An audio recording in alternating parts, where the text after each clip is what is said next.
Did you know anything about the mobile home park space before you agreed to that park? No, I knew they were ugly. I was trained as a child to stay away from them, never go in one. All the negative stereotypes. When I bought the first park, a lot of people told me you're an idiot, you'll lose everything. And here you are. So, You're fine. the bottom line to it is that no, I didn't know jack about how mobile home parks worked, but I did have common sense. Hey, everybody, welcome to the 0 to 100 show. And man, I'm excited for today's guest. We haven't done a long form interview style in a while. But this is one exception. When I found out we were going to get this guest on the show, absolutely excited to move forward on this one. So today, drum roll please, we have Frank Rolfe. And Frank Rolfe is one of the most experienced mobile home park investors in the country. For nearly 2 decades, he and his partner, Dave Reynolds, have owned and operated hundreds of mobile home parks, making them the 5th largest mobile home park owner in the U.S. With over 250 communities across 25 states, Frank is a leading voice in affordable housing and mobile home park investing and the co-creator of the industry's top training program in this niche. He's built his career by transforming poorly managed parks into safe, thriving communities. And we are so excited to have you, Frank. I like we were mentioning before we jumped on, all of us own several mobile home parks. We own some RV parks in our portfolio. I've been following you for years. I know we've ordered some of your materials for some of our asset managers for our communities. And so, hey, man, welcome to the show, Frank. Appreciate you joining. Thanks a lot, guys. Thanks for having me.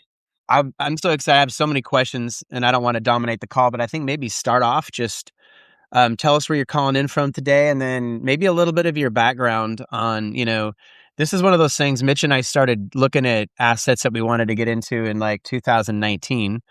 And Mitch wanted to do multifamily. And I was like, Mitch, you're not a smart person. Don't do that. I think we should look at this mobile home park asset class. And it's been a great run for us. So maybe, Frank, give us a little background on how you got into this space, and then we'll just go from there. Sure, guys. So basically, I went to college at Stanford out in California back before the internet, back when it was nothing. And although I had John Elway in my dorm. That's our claim to fame. So got out of college in 3 years. I got out a year ahead of everybody else, and I was going to go to business school. And back then, talking to the 80s, a good business school application to Stanford or Harvard or wherever, you had to like have business experience. You had to start a business, and your essay would be on what happened with your business. So I had to start a business, and I had only a couple months to figure out what to get into. So a bunch of adults threw out different ideas. Some were really stupid. One person said, "Why don't you build billboard signs?" Sounded intriguing because it was kind of weird. And I thought, well, I could build a couple billboards and then sell them and shut down and use that as my essay. So I started doing billboards. And after the first year, I had 3, and I had like 7 pending. So I thought, well, I'll push it off one more year. And I kept pushing it off one more year for 14 straight years, at which time I grew to the largest private owner of billboards in Dallas. And then I also bought along the way an abandoned billboard company in Los Angeles and brought it back to life. And then in 96, out of the blue, I got an offer to sell it to a new public company at that time called Universal. So as weirdly as I got into the billboard business, I was out of the billboard business within 30 days of diligence. They closed and I was out. So then I thought, well, what am I going to do with my life now? So I had built 2 billboards on a mobile home park in Dallas. So I went to that guy just jacking around, and he said, well, I'll sell you the mobile home park right now for $400,000 with $10,000 down. I'll carry $390 for 30 years. So of course I said, well, what's wrong with your mobile home park? Is nobody would do a deal like that over the phone, right? No price negotiation, no terms, nothing. Just like, yeah, please get rid of this thing. And he says, yeah, well, it's losing $2,000 a month. So I thought, well, worst case scenario, if I can't fix the $2,000 a month, I'll drop it. I'm only at $10,000. Maybe I can fix it. So I got in and I fixed it. And then I just kept filling that park. I self-managed it for a year, learned about how it worked. And then I bought another park and then another park. And you know the drill. And you just keep buying one park like a Lay's potato chip one at a time. Then right before the Great Recession, through a miracle, I sold all of those mobile home parks off, literally like a Raiders of the Lost Ark movie with the boulder going towards the end of the tunnel. I slide through the tunnel before the boulder, the Great Recession shuts the tunnel. And so then I basically take a siesta from park ownership for approximately 3 years. Then in 2010, everything had changed enormously, right? Interest rates had gotten way down. A lot of park owners were desperate. And so we just went on the weirdest buying safari of all time. So we bought hundreds of mobile home parks. We had years where we bought 2 parks a week in some years. We blipped up like maniacs. We jumped on the Reg D 506, you know, tidal wave, got into that. And by the end of the movie, we were 5th largest in the US. And we've owned and operated now about 500 parks. So we've owned and operated about 1% of the entire industry. And so that's the story. There you have it. It's very fluid. I mean, we buy parks and then we sell parks and we sell portions and buy some more.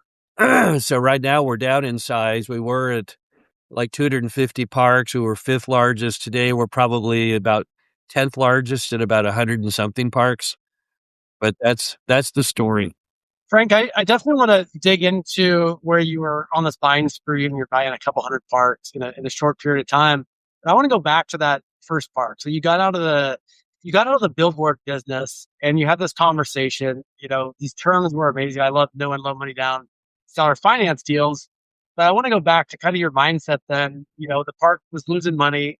Did you know anything about the mobile home park space before you agreed on that park? No, I knew, yeah, I knew they were ugly. I knew that I was trained as a child to stay away from them. Never go in one. You'll get murdered. Yeah, so I had all the negative stereotypes. When I bought the first park, a lot of people told me you're an idiot, you'll lose everything. I had people say, well, you're going to get murdered. You shouldn't office out of it. You'll get shot. And here you are. So, You're uh, fine. And here you well, are, not not that I non-murdered. have had some scary stuff happen, guys, over the years, to be honest with you, but never in parks that we owned, just in random stuff, often in other people's parks. But the bottom line to it is that no, I didn't know jack about how mobile home parks worked, but I did have common sense. And the one thing I spotted when I was going through this guy named Ron Stuff, that was the owner, is that he was supplying every lot cable television at full cable rates, but he was only half full. So I'm like, what the freak? So my very first call I had when I buy the thing is to the cable company and said, guys, I want to cancel. And they said, you can't cancel. Your people have no cable. I'm like, well, half the people don't anyway. And I think half the other people will have little satellite dishes on their mobile homes. I think they're on direct TV. I don't think you even matter at all.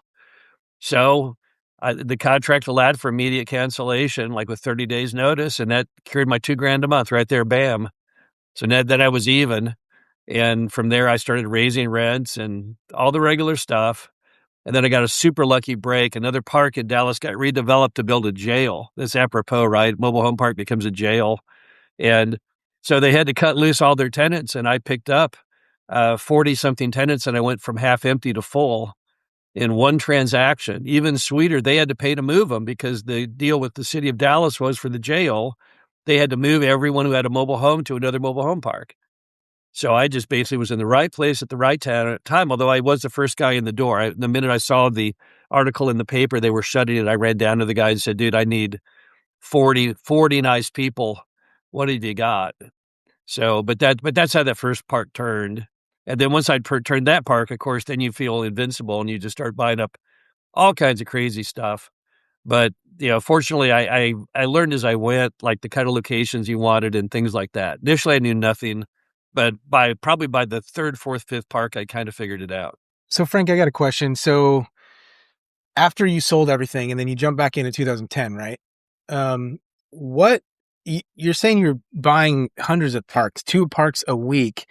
What did your team look like at the time? How do you do that? Because I'll admit, like, we're in contract on 2 parks right now. And it's like, there's a lot to do. There's a lot of due diligence. There's a lot of, reviewing bank statements, all this stuff. So how did you take care of that capacity? You saw this opportunity and then did you build a team out and you had multiple people? Like, what did that look like? Well, dude, no, it was very, very difficult. And I don't think most people should ever do that, to be honest with you. I look back on that period with my wife and say, gosh, I can't believe we even survived that. That was so terrible. I would never do that again. I mean, I drove in one single year 100,000 miles on my car. Think about that. So I was doing an oil change a week. I would pull into my small town mechanic like a NASCAR driver for a pit stop. I'd say, dude, I just put another 3,000 miles on it. Give me an oil change. Get me back on the road. I got to leave in 2 days. Just literally like I was in a race. And then I would go get my car and I would hit the road again. It was horrible. So if anyone listening to this says, oh yeah, I want to do, 2 parks a week for a year. No, you don't. You don't want to do that. Quality of life will be awful. But, we saw the opportunity. We knew it was so big. We had to do it. So we couldn't not do it. You had this weird moment in American history where sellers were conditioned at one high cap rate, but the financing market was very, very low. Spreads were enormous. And so we thought, well, we initially thought maybe we can buy 5 parks like that. That's kind of what happened. It was like, let's buy a bunch of parks quickly. We thought the window would close really fast, but the window did not close really fast, which amazed us. And then we would have another flurry of parks, and then we thought, well, that's it, we're done. And then we would go again. So it was kind of just the fact that most people had not figured it out back then. How did you find these parks at the time? I mean, as you know now, and I want to get into sort of the market dynamics and the differences between then and now, but like, how did you find these parks? Were you just cold calling direct to sellers? Were you talking to brokers? Was it all of the above? Because that's a lot of deal flow, especially, Yeah. I know back in those days, everything you throw a rock at, you hit a 10 cap. At least when we started in 2019, that's absolutely not the case now. And I've read some of your tactics on back in the day, how one of your strategies is buy something at a 10 cap and take it to a 20 cap. 10, Man, that 20, sounds great. Yeah. I'm like, Well, that's how it was. So basically, our number one source of deals has always been brokers. That's more than half of every deal we bought came from a broker. Back in 2010, you got to remember there weren't that many people buying parks. I mean, all the guys today that you can name, none of them were in business around 2010. So basically, if you went to a broker and said, "I want to buy stuff and I've got the money for the down payment," they'd always have stuff to throw at you. And then we had one person dedicated to just doing cold calling all day long, and then we would do a lot of direct mail. And there were back then some decent online listings, although that's never been the strong part of the business. That's always been the weakest link. But that's how we did it. There were not that many people in 2010 who would even think about trailer parks as an investable asset. I would also think a lot of seller financing too in those days, right? Because I know parks used to transact almost exclusively on seller financing, and I think a lot of these older sellers, like that was just how they transacted. Did you guys do a lot of owner carry stuff in those days? Yeah, see, 2010 was tough because after the Great Recession, a lot of your conduit lenders left the building because they don't like instability. So financing was not easy in 2010. I mean, you had to work it. Fannie Freddie wasn't really super big on the industry. Conduit had kind of left the building. So you were doing a lot of seller carry by necessity. So you tell the guy, I cannot get a loan, but I have the down, you'll have to carry. And of course, a lot of old moms and pops, even if they don't like to carry, they need to sell. They get medical issues. They don't want to do it anymore. And then others said, hey, you know what? Remember that CDs were paying nothing back in that era. So they'd be like, well, what the frick? You'll give me like 5% and I'm getting 0.025% as a CD. That sounds pretty attractive. But yes, there was a lot of seller carry back 2010, all the way to probably to like in the teens, probably like 2010 to 2013, 14. Uh, and then the lending started to pick up. You had those 3 big $2 billion transactions in 2015 era. And that kind of helped a lot of lenders get confidence again. So Frank, curious on you talked about Reg D 506. So you're raising money, you're doing syndications, people you know. What was your maybe talk about the first deal you raised money for, but also over time when you and your partner, I'm assuming you and Dave were looking at this going, look, we need to raise more money. There's all these opportunities. How did you go about that? Like, did you have certain ways of approaching that or certain strategies, or was it just like, hey, meet as many people as you can? Or what was that like? What did that look like? Yeah, our very first fund was a B fund, which is a friends and family fund. And most of the people in that B fund were just that, friends and family. who were like, yeah, I'll throw in 50 grand. I'll throw in 100 grand. We never did any deals where we had one, like single large investors. Like some people will go out and they'll hit up a group like Tiger 21 and try and have them chip in, 20 million bucks. We just did it very, very bootstrapping, homegrown stuff. And after our first or second fund, the early funds were very small. Like I'm talking like a $2 million raise, something like that. After we did a couple of those, the word of mouth was rocking because we were paying out a 10% preferred and we were actually paying it. Unlike people who, promise it, we were actually doing it. And so people were telling other people, holy crap, I'm getting 10% of this mobile home park thing. And what are you getting in your CD? And the guy say, I'm getting 1%. And he said, well, I'm getting 10 years for one of what you're getting. And then our phone just started to ring a lot, mostly from people who knew each other, to be honest with you. Now, let's also note that back at the high point of all of that, the difference between a 10% pref and a CD was 40-1, right? If you map it out, CDs got all the way down to a quarter point. So every year that you were investing with us, you were getting 40 years worth of return. And today with CDs at roughly 5%, it's only a 2-for-1. Right. So when I have people tell me today, well, it's hard to raise money. Of course, it's hard to raise money because that differential between nice, safe CD and more risky alternative investing is only 2-1. But there were periods when it was 40-1. And there were long periods where it was at least 10-1. So that's how that environment has changed enormously. How did you, going really quick back, because I know people listening to this, and I certainly am wondering the same thing. What was the impetus to selling all of your parks before the Great Recession? Because you look like a genius in hindsight. That's my first question, and then I have a follow-on question. Is it probably those parks, I'm assuming, probably actually did okay, even though you sold them? Because mobile home parks is such a great recession-proof asset class. So why did you sell those? And then did you get word from those buyers as to how those parks actually performed through the Great Recession in those early days? Yeah, guys, what happened was I put a park on the market that I turned around, I had filled it, and I heard from brokers there was a lot of interest from Californians mostly doing a lot of 1031 transactions. So I packaged up a single park that was really ugly but very stable. And broker called me up almost immediately and said, I have a buyer for it. He's an older guy from California. He's got a 1031.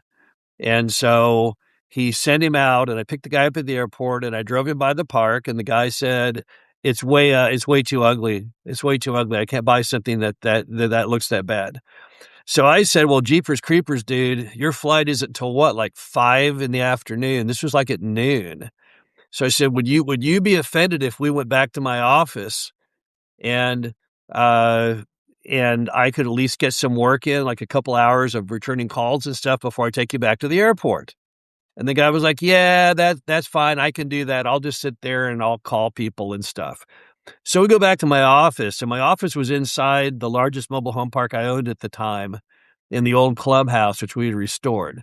So I'm in there on the phone, and suddenly the old guy comes in my office and says, hey, I got a question for you. I said, what? He goes, what do you want for this park? And I said, well, this park is not for sale, really. He goes, no, what would you want though right now? Like, what would you want? So I threw out a crazy price that made absolutely no sense because I wasn't really trying to sell it. I thought it would never amount to anything. So I just threw out this crazy price. And the guy said, okay, I'll take it. No negotiation. And I thought, what? You're going to pay that. So I signed the guy up figuring it'll never go anywhere. And the appraisal comes in over $1 million short, right? And so the guy elects to just put another $1 million in himself and he still wants to buy it. So I ended up selling this park I sold this park at like a 4 cap, which was unheard of back in that era. So I thought, oh my God, these people are insane. So I'm going to put everything on the market and I'll just see if I can pull off another couple crazy Californians. What I didn't realize was the depth of crazy Californians back in that era. And I was suddenly deluged with these crazy people. I have a million stories of guys with, $100 million financial statements who were just unhinged. It was the craziest thing you ever saw. Guys who were bringing, like, they would pick up like call girls on when we do the park drives. I mean, it was bizarre. I had meetings with people who didn't speak English that would bring translators and business managers to try and translate. But I just kept selling. Like, everyone who made me a crazy offer sold. And then, without ever any pre-planning, when I was like 2006, I got the last deal closed, and then bam, there's the Great Recession. So all I noticed weird was people were absolutely drunken sailors on their buying habits prior to the Great Recession, which is what caused the Great Recession. I mean, America was insane. Everyone was just like they were a drunken sailor in a port. And so that's what I spotted. I did not think we were going to have a Great Recession in 2007. I just knew that people's buying behaviors were really, really not tied to metrics at all. So today with your portfolio, are you similar in that if somebody comes and says, look, I'm going to give you this crazy, ridiculous price, then is that when you sell? Basically, you're like, look, I mean, let's offload this. We can offload one property or 10 properties or whatever, as long as you're getting just like this sort of irrational price that you don't Yeah, feel like you I can mean, achieve. Yeah. yeah. From the beginning, all of our stuff has always been for sale. We're not buy and hold it forever people, because that's a tough program. It's hard to predict things out more than 5 years, 10 at the most. This concept of buying an asset and holding it forever, that's rough. So we look at everything as for sale, right? So if I went to the grocery store and someone saw my car and said, "Hey, I love your car. I'll give you X for it." And if X is way more than I think it's worth, I would literally just sell it on the spot and have my wife come pick me up. That's how we look at assets, like not people, not pets. Obviously, your personal homestead, you may have lots of memories too that you can't really quantify. But yeah, mobile home parks are just they're income properties. And if you get a price for one, as Warren Buffett said, if you don't take the price, it's like you bought it back at that same price. So we're very, very fluid in selling if we think the price is good. Frank, where do you see the mobile home park, as an asset class today? I mean, I bought my first park in 2019.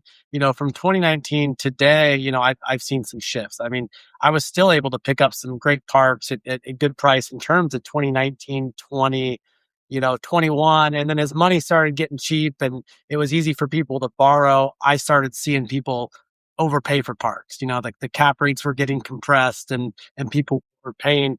I'm curious today, kind of fast forward, we're early 2026, like where have you seen the biggest change and where do you think the mobile home park industry is headed 2026 forward? See, I think the first big wild card, guys, is I don't know where interest rates are heading. That has a lot to do with real estate, right? Real estate at the end of the day is very interest rate sensitive. And people got spoiled when rates were so low and so flat for so long. I mean, we exceeded all former cycles of interest rate movement. And then people were caught off guard in Q1 of 22 when they started going up like a rocket ship. Now, what's interesting to note is you rarely see mobile home parks in distress, right? Even when people say, "Oh yeah, guys were buying, they were overpaying and all that." I mean, I haven't seen a mobile home park distressed auction in forever. I don't see a lot of discussion of, "Oh yeah, I got this guy, he's horribly upside down." Yeah, there are occasions of it, but I think what held the industry back from doom is that the lending people were never as excited as a lot of the park buyers were. They held them in check, and then you can raise your rents in our industry more than probably any other, and so as a result, you could kind of offset those interest rate increases. That does seem like a huge advantage, right? Like we call it a lazy reposition where, for very little cost, you're able to decrease expenses and increase revenue. But we know a lot of multifamily syndicators that are just getting their ass kicked because they were buying on slim margins and they have a lot of investors and their properties are backwards. But I mean, you made a good point. I mean, I haven't seen that really in the mobile home park space, but I do still feel like over the last few years, people have overpaid for properties. Maybe they've just been able to optimize them a little better than they have multifamily. But it's an interesting. Yeah, let's break that down, though. In other words, your buyers today, like a private equity groups, they're trying to create a 15 or 20% IRR roughly, but they're utilizing that based on two assumptions. One, they can push the rents a lot, and number two, interest rates are going to go down. So a lot of normal buyers look at that and go, "How's that guy buying that thing?" I mean, it makes no sense. You see that like some of these deals in Colorado where people buy it at a 4 cap, 5 cap. The deal in Malibu went for no one knows the exact cap, but I'm going to guesstimate probably like a 3 or something. But the buyer of that is internalizing probably more rent growth than the average person would have the guts to do. Coupled with forecasting maybe a lower interest rate than a normal person would be comfortable with. So it's part of how they engineer it. I've not met a private equity group or a buyer who's using a number less than probably a 10 to 15% IRR as the target. So it's not like some of what all the office guys did and mall guys. And I mean, that was suicide missions where they were buying big office buildings at 4 caps based on 100% occupancy, right, at crazy rents. Most of what a lot of these private equity groups are targeting is attainable. I mean, they may not hit it all the way. They may not hit 15% IRR. They may hit 11.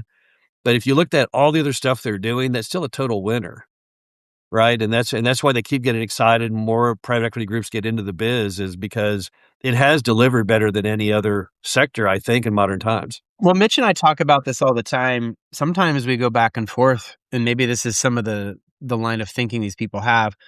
I do feel like a lot of these pad rents, just on a national level, if you take the average, is still pretty low. I mean, our thesis, and I'd love to hear your input. A lot of these, a lot of these owners, especially like you said, the mom and pop owners have been subsidizing rents. They become friends with their tenants. They inherited the park.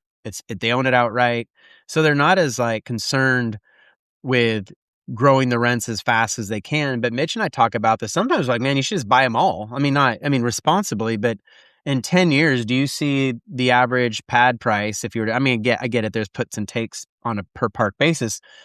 But one of the things we talk about is, man, there's a good chance on the average national pad rents are going to be at 4x, 3x in the next 10 Yeah, years. And they maybe are. that, yeah. Yeah, I think what you're going to see in the next 5 years is the benchmark floor on all parks will be 500, even rural parks. It will not make any sense to run a park unless you have a 500 rent. So all these parks you see, the mom and pop have kept at 200 and 300. No way. If you're at a 200 rent, bulldoze it, put something else on the land. If the land is decent, I mean, that's just a stupid rent.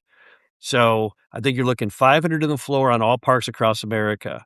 I think the ones in the big cities will be at least 1,000 because they already are 1,000 in Denver, 1,000 in Dallas, or 1,000 in LA. They're 1,000 in many cities and they're full, right? So $1,000 lot rent is going to be the big city norm. And then on the in between your cities that are not a Dallas, but smaller, let's say like a St. Louis, Kansas City, those guys will all be in at least at 750, probably where it's going to end up. So if you then say, well, what are rents now? Rents right now, no one knows the average because no one ever tracks it. But I'm going to estimate probably the average in the U.S. is 400 right now, something like that. So yeah, are they going to double? Yeah, they're going to triple, probably. What keeps them back now is not economic reasons, because every park that anyone ever whines about the rent, you notice they're always full. The problem is America is in this big battle right now between socialism and capitalism, and people are running scared because they don't want to be on TV and they don't want to be the subject of some crazy Elizabeth Warren inspired mess. So everybody keeps their rents low. And until America can really sort out this socialism capitalism thing, park owners can't really talk about what fair market rents are because you're afraid to talk about it. But it's a fact that houses are at 400 grand and apartments are at 2 grand. And so therefore, why the frick is our industry at $400 average rent?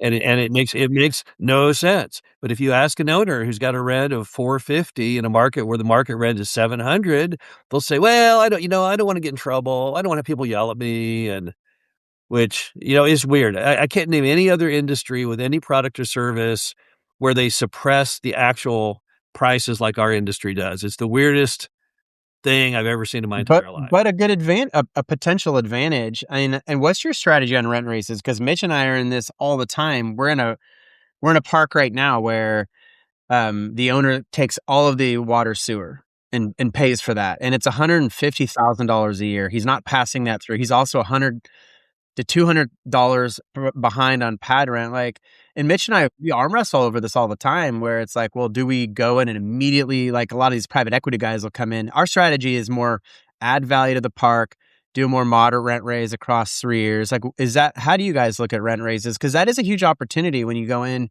and pad rents, the market's 700 and this guy's at 500, like, or 450 or 400. What do you guys, what's your strategy on rent raises? Because that is a big lever that we like to pull, but responsibly, of course. Yeah, well, a lot of operators are trying to hold their rent increases down to roughly about $50, right? But the private equity guys will sometimes go in and go 250, 150. And there's two schools of thought. I mean, they get in a lot of trouble. They'll be in the paper, but there's no rent control law and they don't lose any customers. So probably in the end, they're the smarter ones. But all the rest of us chicken people, we don't want to get involved in that. So we find that if we go up 50, there's very little pushback.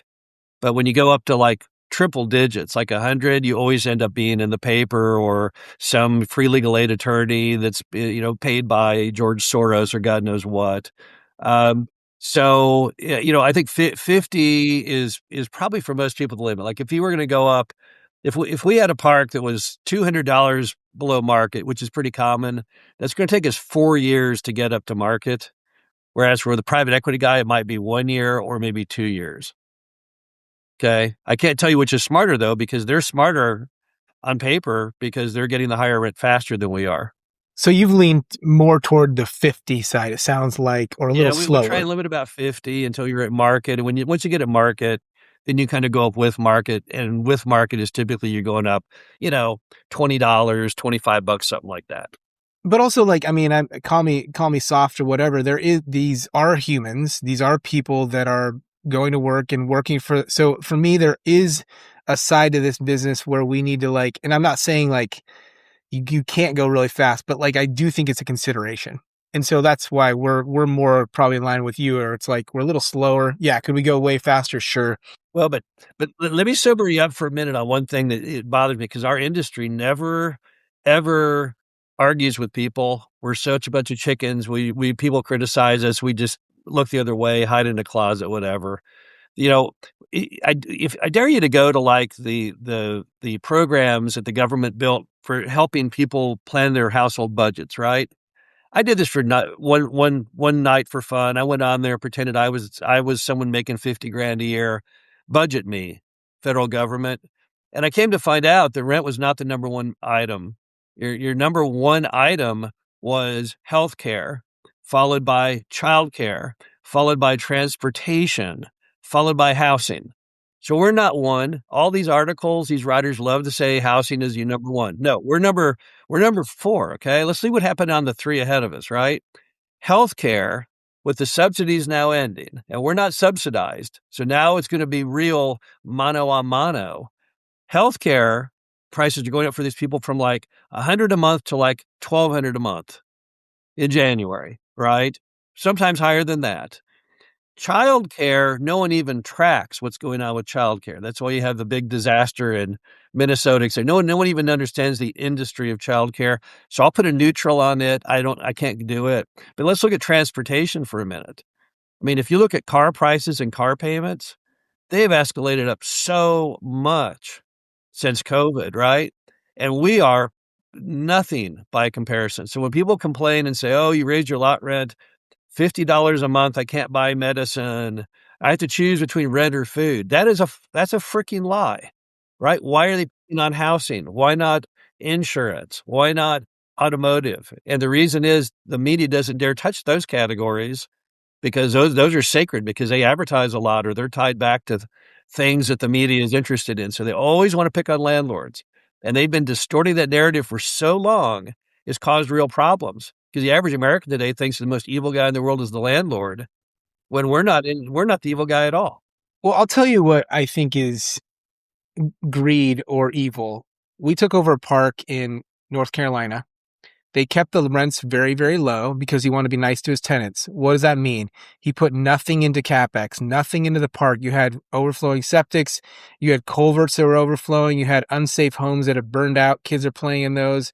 You had like multiple safety problems. Now we were able to go in. We bought this thing for a low price because we can negotiate. This was ridiculous. The tenants literally like, please help us. Okay, that's what greed is, in my opinion. When you just take and you don't give anything, you don't fix the park, right? And so we went in and we were able to fix the park, put a lot of capex in the park, but we push rents toward market. That's a give and take, in my opinion. That's what that's capitalism in its greatest form. But so many people, whether they read a news article or they watch the news or whatever, they're like, well, keep rents low. How can these tenants go toward market rate rents? What they don't understand is if you're running a grocery store and you're selling the chips at a loss, then you can't have clean bathrooms. You can't have you can't have a business that sits there and loses money. And that's what they want us to do. They want us to keep rents low, and they're not putting the two together. And I think it's bullshit. Well, let me give you an example. I give our managers, for example, when we increase rents, right? So you're going down the highway and there's an exit. And it's the last exit for the next 5 hours and it's midnight. So you got to pull off of the exit, right? You pull off of the exit. You got 3 hotels. You got the Tiki Motor Court. It's $19 a night. Holiday Inn Express is $99 a night. And then the Ritz-Carlton is $400 a night. Which one would you stay at? Everyone always says, well, I'd stay at the Holiday Inn Express, man, for $99. Well, if it was all about the money, everyone would say, I want to stay at the Tiki Motor Court for 19, but you don't want to go there because you got bed bugs, you got cockroaches, you're probably going to get shot and killed, you got exterior access door, you feel like you have no safety, right? There's this thing that people don't want to, they don't want to talk about the concept of value. See, we have thousands of customers. We talk to our customers all the time. We have 5-star, mostly all 5-star media reviews. People don't mind spending more money if they get value for the money, right? Even in these parks where people complain and they get in the paper, it's always one person. It's that one marginal person who doesn't have a job or whatever. But the other 99 in the 100-space park love the fact you've redone the roads and you've cleaned it up and you've enforced the rules, and they don't mind that you've raised the rent $100 because that's still great value for them. And when articles criticize the industry, they never talk about value, man. It's never about value. But in real world, it's all about value, right? I mean, are you going to go eat at Chipotle for $10 as opposed to Jack in the Box for $2? So it's not just raw dollar. If it was just raw dollar, we would all be living in a cardboard box, eating a bowl of ramen and shopping exclusively at the dollar store. That's not what people want. I agree. And also, you have these states where it's like they have rent control and all these people lean on that. But what I don't realize is entrepreneurs maintain the housing stock. They maintain the commercial stock, industrial. We maintain all the real estate in the whole country. In other words, we go in because we can go make a profit. We bring hundreds of thousands of dollars in capex often to go improve this. Like you go to other countries where the government owns, right, real estate, or there's rent control across the board. Like all of the stock, whether it's commercial, industrial, retail, housing, it all erodes. It looks like shit. And so like, it's funny because I don't feel like we get the credit for that, but that's the truth. We maintain the entire stock.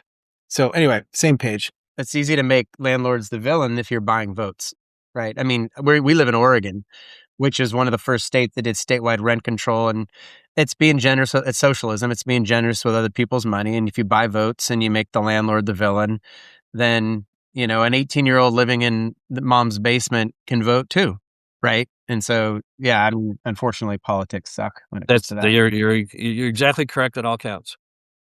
Frank, can you speak a little to, I mean, I've heard the numbers like mobile home parks are disappearing at about 1% a year. Like there's less and less mobile home parks. And I always find it interesting that, I look at the mobile home park space and I think this is the true last affordable housing, right? Like I have parks where the tenants own their homes, they're paying space rent. The space rent is much, I mean, they have a yard.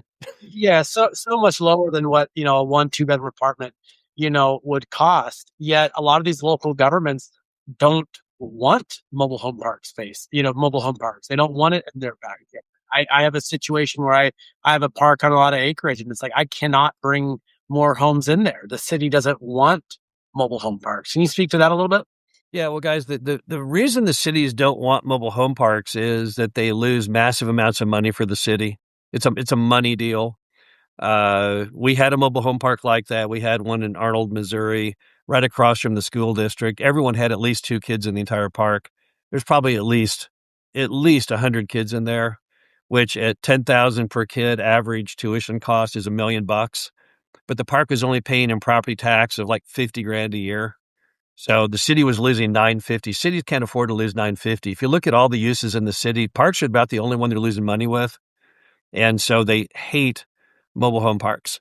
And so as a result, I don't see that ever changing, but there are models out there. Like when people talk about the future of affordable housing, you got to ditch the mobile home park aspect. In other words, if you were to build a neighborhood of tiny homes or something where there probably will not be a lot of kids in them, or a senior project, I don't think the high density disturbs the city. The problem is that most people associate with mobile home parks high numbers of children, which they view as being economically very disadvantageous for the city.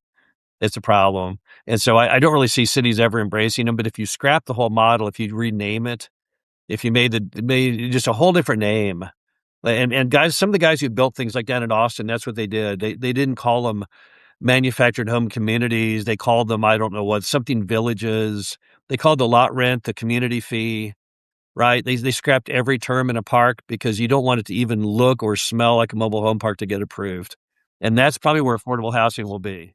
Yeah, rebranding it, creating a different image. Total rebrand. Exactly correct. And did you say, Frank, did you say that these homes are not mobile homes? They're like tiny homes, stick-built homes. Are they different than a mobile home that we know of? Yeah, they're the stuff you see on TV, right? They look classier. I mean, let's be honest. HUD mobile homes have never been attractive. They can't make the outsides attractive. It's sad because they had plans to make them attractive all the way back into the 50s. Frank Lloyd Wright designed one. Raymond Lowery designed one. They were really cool looking. They looked nothing like a modern mobile home. They didn't try and look like a house with a little pitched roof. They were kind of more Art Deco looking kind of things. And, but the problem is, the American consumer doesn't like the looks of a mobile home.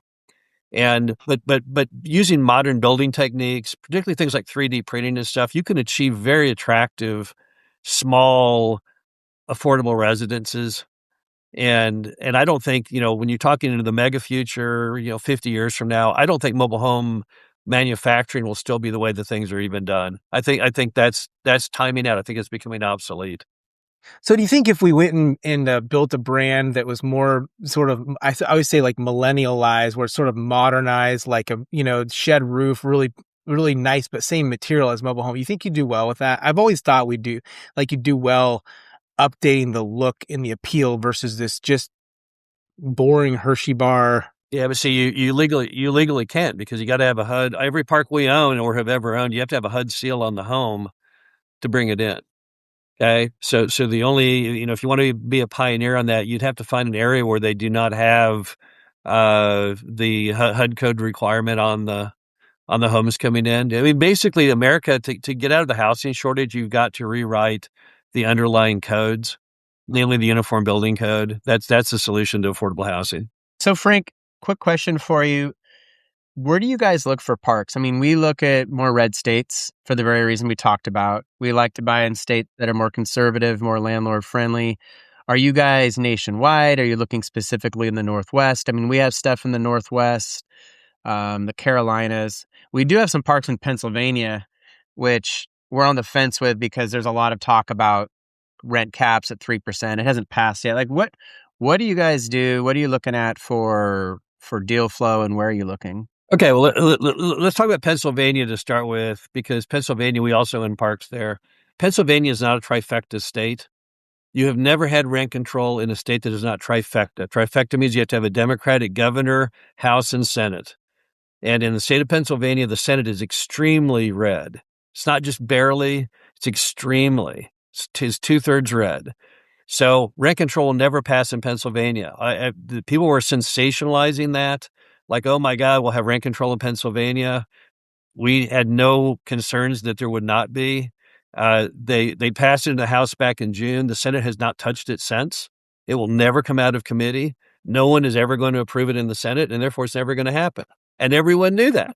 But yet it was a great way to perhaps fundraise for the association, or to make newspapers make their readers feel like rent control was imminent. Well, that It's not also gonna forced a lot of landlords to raise rents as faster than they otherwise might have, like we did. Correct. We Yes, when it we had were very looking to negative consequences. Yeah, it was stupid, but it's like, but so Pennsylvania, I wouldn't worry too much about, right? And if you go, it's House Bill 1250, I believe. If you go and just Google that, you'll see what I'm talking about. The Housing Committee has never even talked about it and never will. It's been six months now, right? On the red and blue states, if you look at a map of America, you'll see America is mostly all red. You just have these blue dots, very big blue dots in your major urban cities, right? But when you're in the mobile home park business, your justice of the peace, your everybody else is mostly red if you're outside of those cities. And there's not a lot of parks in the blue urban core, right? Most of our parks are in what we call, suburban, ex-urban, super commuter areas, which are outside of that. So it's not like we're battling, wokeism in small town America, somewhere even in a blue state. The big problem has always been rent control, particularly statewide rent control. All right, that is a kryptonite to the industry because if you have rent control, I don't even know why you'd be in the park business. To be honest with you, I would just demolish and put something without rent control on the property. And so then you look at America and say, okay, where are you going to have rent control? Well, I mean, it was tried in Colorado, and the governor vetoed it. So I don't think it'll come back up for a while. Illinois talks about it all the time. They never do anything. But you can measure your risk by looking at the states that are trifecta blue, and then like where they've been in the past. Like New Jersey is probably going to have rent control because they're trifecta blue. They're right next to New York. Crazy people. Maryland probably will. Massachusetts probably will. But, most of it has worked its way through the system. You just came off one of the strongest woke orgies ever, from during the Biden administration. So if you were going to pass, you kind of did, right? That's where a lot of the new ones did. But hold on, let me turn that off there. That's what I would analyze. The problem is if you just throw all blue states out, you're going to miss stuff because there are good deals in what are quote blue unquote states. So that's the problem, right? A lot of the blue states do have really good economies, and a lot of the red states have really bad economies. So would I rather have a mobile home park in Illinois, which is blue, over a mobile home park in, rural Kentucky, which is red? I'd much rather be with a decent park in Illinois. That's always been the problem with that stuff. Good to know. We've got a park in contract in Illinois, our first one. It's about an hour Okay, we own, outside we of. own, we own parks in Illinois, and Illinois is probably never going to have rent control. They've talked about it every year for 7 straight years now, and it never goes anywhere. I personally think the problem is that most of your political forces in Illinois are in Chicago, and they all own buildings, and they don't want it. See, right now the state outlaws rent control. If you undo that, which you have to even do mobile home park, then you can start putting it on apartments. And apartments in Chicago are a huge business. Pritzker himself is a real estate guy, so it just seems very unlikely. I know you guys do a lot of infill. That's something every mobile home park owner we talk to has challenges around infill. I mean, we've done infill.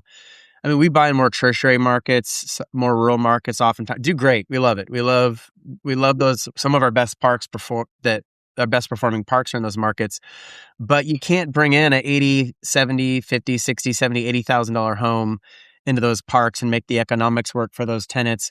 We talk to other park owners that buy in larger metropolitan areas, maybe where it makes sense to do new homes. They use like Triad or 21st Mortgage. What's your strategy for infill? Because we always look at sort of the in-place fundamentals, and infill for us is sort of a cherry on top. But I know we're missing out on millions and millions of dollars in upside by doing that. So I just wanted to kind of pick your brain on that. Okay, well, earlier you were talking about the seismic shifts in the business. Probably the most seismic shift has been what happened with new home prices since COVID. Because prior to COVID, our new home price fully set in the park was about 40, and now it's about 80. And the problem is that 80 doesn't work, right? So 80 is not going to happen. That'd be like having a Ferrari dealership in Paducah, Kentucky, and no one's going to qualify. Okay, give it up. So in a lot of states now, in a lot of markets, you got to go with used homes. That doesn't even count the fact that the used homes don't have the same HUD installation guidelines as the new in most states. So when if you have to put in a concrete pad or piers or runners in a state, often in that same state, you don't do anything on the used home. So most people are gravitating towards used. In our markets, we initially figure out if we can do new homes or not. And if we can do new homes, great. Just go down to 21st and just have them floor plan you and fill your park with new homes. That's what we used to do all the time. Not as easy today. Today, you're going to probably have to do used homes. You're going to have to set aside the capital to do at least one or two, up front, and then go to a lender like PEP. PEP is kind of the preferred lender for Yeah, we use used. PEP. We love PEP. Yeah, Yeah. right. PEP is great. So, you go to PEP, go to Scott McNeil, PEP, here's what I got going on. And, you bring in two, you sell two, you bring in two, you sell two. Where you get in trouble is on speed, because you can't fill with used homes as fast as new. I mean, new homes, you can order 50 homes and have them delivered within 60 days. But at the same time, you'll probably have lower default rate on used homes than you will with new. You definitely have happier customers. You can definitely raise the lot rent higher, which it needs to be higher anyway. So used are kind of the name of the game. That in most markets. Hard to find. Well, not that hard to find if you really push it. See, a lot of people, we hit, obviously the repo lists. We get with all the home wholesalers within a large footprint. You may go all the states surrounding you, all the home wholesalers, all the repo lists. We look through Craigslist, Facebook. You can pop up quite a few used homes if you really work, but you got to really, really work it hard. So Frank, we find the same thing. By the way, we have not been able to make $80,000 homes work. So that's reassuring to hear that you have the same conclusion. So I want to pivot just a little bit. As we get toward the tail end of this call, there's multiple people probably listening to this podcast. That are starting out in the mobile home park world, or they want to go buy their first, or they bought a couple and they want to scale. First of all, do you think there's still an opportunity? You hit the MHP industry in a time. I'm jealous, frankly, by the way, no pun intended, but I'm jealous because 2010 is holy crap, man. You just had an incredible run. But if somebody's sitting here today, 2026, and they're like, I want to go on a run in mobile home parks. First of all, do you think there's still an opportunity to go build a big, impactful portfolio? I'll start with that. Okay, yeah. There's definitely the opportunity. There's not the opportunity to blimp up like we did. So you can forget the blimping, all right? But can you buy good stuff? Can you grow a portfolio of good stuff? Absolutely, the answer is definitely yes, right? You got to remember that a lot of the most recent entrants into the industry are all looking after one type of thing. They're all looking at the larger parks, right, that are more like your high-end Fannie, Freddie quality, private equity group kind of stuff. But all of those other kinds of parks, the ones that are uglier, smaller, heavy turnaround stuff, they don't touch that stuff. So that stuff is still all over out there. I drive by them all the time. Right? So that is definitely there. Most people, what they do is they start off there, they buy an ugly, heavy turnaround park. Next park, they try to do something a little less heavy. That's going to be difficult as far as that high end stuff. There was always a finite amount of it, and most of it's been picked through over and over. You're not going to get probably very good pricing on it. You're not going to get never any seller carry on it. So it's going to be probably that sub 100 stuff. Maybe in some markets, sub 150 stuff, but that stuff is still there, and that stuff's still fully attainable. So my second piece to that is I kind of look at this 100 plus. It's a lot of that's been picked over private equity, larger syndication groups, REITs, whatever that is. We're kind of in the 50 to 100 range. So you kind of nailed it on the 100, under 100. Do you think though that there is going to be consolidation over the next 5 or 10 years where a lot of those players in the private equity, the REITs, the larger groups or business, companies are coming down and buying portfolios of 50 to 100 unit parks? You feel like that's the next sort of iteration of these larger groups as the larger properties get picked over? Guys, in the industry, aggregation is always the end of the movie, right? And I was in the billboard business originally, right? So the guys that bought me out, they and many others went on big buying sprees. Dallas, Texas, when I got in the billboard business, said there were 60 different players. There were 10 shortly after I exited. And that's what all businesses do, man. They in any industry as it matures, people tend to gobble them up, and they just condense it down and they merge and all that stuff. It's just a natural evolution. And then typically what normally happens the next cycle is after they do all that, they do a lousy job of running it all. It breaks apart. It goes back to individuals again, right? And then it just repeats the same movie. So yeah, we're definitely entering the era of aggregation, but it's going to take a long time, right? I mean, we had three $2 billion major aggregation moves all in 1 year, but it was 10 years ago. So it's like our industry has, you talk about a failure to launch kid. I mean, we're a failure to launch consolidation. Self-storage is what, five or 10 times more consolidated than we are, right? So that's been a big part of why our industry is so uniquely weird and why we're so fragmented. We're crazy fragmented compared to multifamily. Yeah, I can't remember that stat, but somewhere I was reading it was like 60 or 70% still mod pause. Don't quote me on that, but it was a lot. Yeah, that's correct. I mean, it's like insane. I was really surprised. Yeah. Well, you were Sorry, right, Travis. Mitch. Wow, that's rare. Good job. Yeah, he's correct. Thank you, Frank. Yeah. Well, What do you say, Trav? so a lot of these larger institutions buy them, and I think we're seeing that with some of our students in our mastermind. A lot of effort and a lot of attention's put on acquiring, structuring capital, lending. But then once they own it, they're like, oh crap, like I've got to operate this thing now. And there are nuances to mobile home parks. And it's taken us several years to sort of master that. And I'm assuming it sounds like you had your learning curve as well. And you see that. It's interesting that you said that. So they buy it and then they're like, what now? Even the larger guys are like, oh, what do we do now? And so I think operations is, well, yeah, I mean, it can be, but you need the right team in place. So talk about that. What do they do wrong when they can? And then maybe this is a lesson for even maybe a REIT or a private equity group or even a smaller investor that wants to scale. What's like the number one thing to watch out for when you take over these parks after the day after you close? What next? The first year, like what do you see the biggest threats or the biggest challenges or mistakes that new owners make, whether they're big or small? Okay, well, probably the first thing you have to acknowledge that a mobile home park is like a rocket ship. You got basically three stages. You got the initial turnaround stage, then you have a marketing stage, and you have like a cruise control stage. And so on the very first stage, that's the nastiest, ugliest of all the stages. You're evicting the people who won't pay. You're evicting the people who won't follow the rules. You're having to write big checks for CapEx on potholes and this and that and all that thing. And often when someone buys the park, they're going in with their soft team, which you would do in the marketing phase or the end, trying to tackle rough times. And so that's one problem. They don't understand that in a mobile home park, it's kind of hand-to-hand combat on the front end, and then it gets easier over time. But people don't want to acknowledge that. And the manager you choose on the first stage is not a good manager for the second stage, and they're not a good manager for the third stage. So having a fluid turnover of managers and management is smart, to be honest with you. And so what has to happen is you're correct on the first thing, which most people have never run a mobile home park before and they have no idea what they're doing. So that's the first issue is they don't know what to expect or what to do. After they do one, they realize how it works, and then it becomes much easier for them.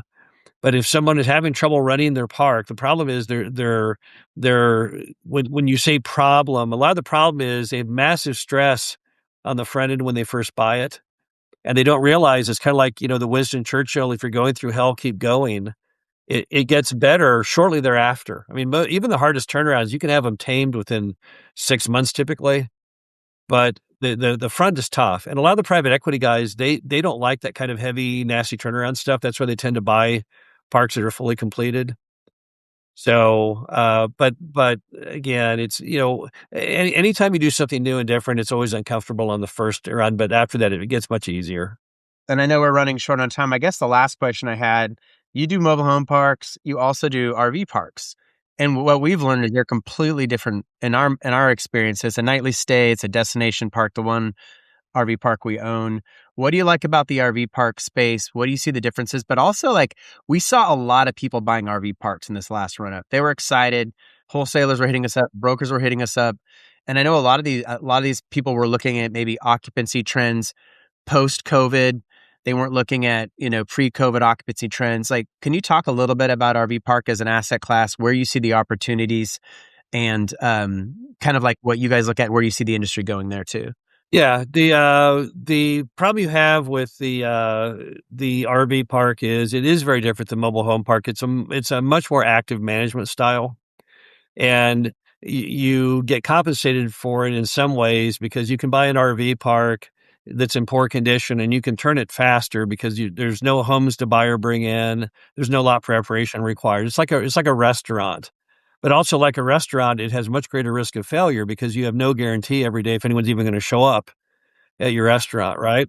So the RV parks we have an interest in are not the style you described. It's not your overnighter. It's not your destination. We like the ones that are becoming more like mobile home parks. So, for example, we bought 2 large RV parks down in South Texas, which are senior, classic senior snowbird park, and we've been converting those instead of being part of a year parks to full year by bringing in a lot of park models and then selling them off to the seniors, saying, "Hey, seniors, why own an RV? Why drive all the way down here? Sell your RV, use the money on the RV to buy the park model, and then why are you even going back north? Like, why do you go to Ohio? You don't even have a job. Why don't you just stay down in South Texas and turn on the air conditioner, right?" And across America, a lot of these RV parks are becoming a default style of mobile home park.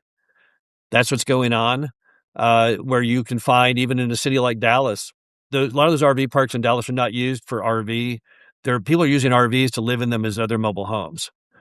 And so that's the interesting niche. In other words, if you could find an RV park 40 minutes outside the city that's running 25% occupancy and convert it instead of being a classic RV park into more of just a community to live in full time and drive it to 100%, there's a lot of opportunity in that.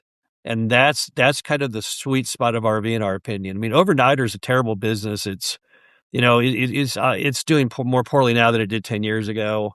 But we like the conversion of a risky RV into a non-risky RV asset. And you do that by embracing people who want to live there their whole life as opposed to just the average 2 weeks of the year.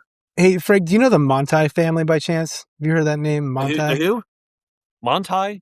No, I Yeah, don't know. Monti I don't know. out of California. Okay, I just asked because he owns a bunch of these. But my parents have a spot down in Sky Valley, in Palm Springs, and that's what they've done. There's just a lot of RVs. There's tiny homes, but they've turned it into an awesome community where people stay year round. And I look at that model as like, oh my gosh, it's an amazing affordable option for seniors, for folks who want to travel south and find sunshine. So Yes, no, I mean, I think you're gonna see as America continues in this endless affordable housing battle, and it's not new. I recently came across an old article from 2010, which was Maxine Waters criticizing the government was doing nothing to bolster affordable housing. So this has been going on forever. It's not new.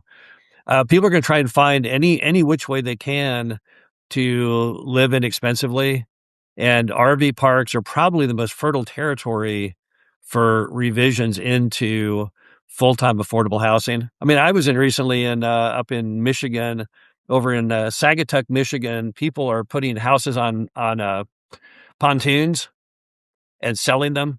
So you can now live, I think they were priced at like 100 grand. So 100 grand would buy you a 1-bedroom, 1-bath house, literally just bolted to pontoons, floating in the lake. Okay. That was how that person's idea. That's a tough model. I don't know what you do in the winter. How's that work? I don't, You no do idea. you put it on the ground and live it on the on the ground? I don't understand. But I think you're going to see as time evolves more creative looks as to how people can build things people want to live in. And RV parks do not require HUD seals. See, that's the deal. You can put a tiny home in an RV park today. So that's why that's so fertile. That's interesting. We have talked about that, and there's a lot of vacant pads out there. There's a lot of RV parks out there that are in distress, like Travis talked about. A lot of people overpaid during COVID. That got really crazy. Well, that's going to be hard though, right? If they overpaid. So now if it's dropped more than 20, 30%, I mean, now you have to work with the bank to try and get the bank to agree to sell it, right? Although, we've done many creative things with banks over the years. People don't realize banks can be very creative when they have troubled loans. They'll let you take over the payments. They'll go in and they want to get the thing performing. So even on a failing RV park, if you went to the existing note holder and said, "Here, note holder, here's the problem. You're going to have to rewrite this loan, maybe at a lower stair-stepping interest. Maybe you're going to take part of the payments and load them on the end. And I'm going to try and take this failed RV park and make it into basically a full-time housing community." That might work. Yeah, you have me really thinking. I own an RV park over in Eastern Oregon. It does great. It's a great stopover place between Bend and Boise. But in the wintertime, we have some more long-term type guests. But hearing what you just said does make me kind of rethink the model of that particular property. So I appreciate that. Well, I know we're at the top of the hour. I did want to make sure you talked about Mobile Home University. Frank, you're a leader in educating before we get out of here. Can you tell us a little bit about Mobile Home University and maybe the impetus behind that and how people can find you and connect with you guys to niche down on this amazing asset class? We love our baby. We think it's the cutest. We're very biased. I love the mobile home park asset class, and I love what you guys are doing over there. Maybe talk about how that came about and how people can find you before we get out of here. Yeah, Mobile Home University, which is also known just as MHU.com. That has always been our kind of hobby, our alter ego. We own and operate parks by day. We write articles and talk about it at night. And we've been doing that, forever, 20 years now, 20 plus years. And along the way, as we did this kind of dialogue with other park owners, we started trying to unlock kind of a communal science behind what works and does not work. And it just kind of organically grew. So it was originally just books. And then today we do those boot camps. We even do an in-person master class anymore twice a year. But the whole point of it is to bring like college level quality information to the industry, because the industry has no information at all. Right. It's sad. I've never seen an industry. I mean, the billboard industry had so much information through their lobby, the OAAA, second biggest lobby in America back in its heyday. But in our industry, you got state mobile home associations, which are great. They like keep you posted on the laws and stuff like that. But that's about all there is, and it's just kind of tragically sad. And a lot of people who go to our class are not park buyers. We have a whole lot of banks, appraisers, people like that who just want to know what makes a park work, what makes it not work, what should you do, what should you not do. And so, but we'll just keep doing that till we die. So as you probably know, if you look on there, I do most of the talking because Dave doesn't like to talk. Uh, but it's been a hobby of ours, and it will continue to be a hobby of ours until we literally fall over dead. Well, awesome. Yeah. So that's MHU.com, correct? To find you guys? That's correct. Yeah. Mobile Home University, just the first initials, MHU.com. Well, I can attest to some of your material. I can't remember exactly what we ordered, but I think it was something to do with due diligence, or anyway, right in the very beginning when we started to get interested, we ordered some of your material, and it was amazing. We still reference it today. So yeah, if you're listening to this and you're curious on the MHP industry, want to learn more, definitely go to MHU.com and go check out the different products and courses and as physical events as well. So Frank, thank you so much, by the way, for your time. Your time is so valuable. I've followed you for a number of years. I'm admittedly a fanboy of yours. I look up to you as a mentor from afar. So I really do appreciate you being here and taking this time with us as well as our guests. Well, thanks for inviting me, guys. It's always fun to see young people interested in the trailer park business. So, it's good. We have a new generation of park owners coming up. Thank you, Frank. We appreciate you. All right. Thanks a lot, guys.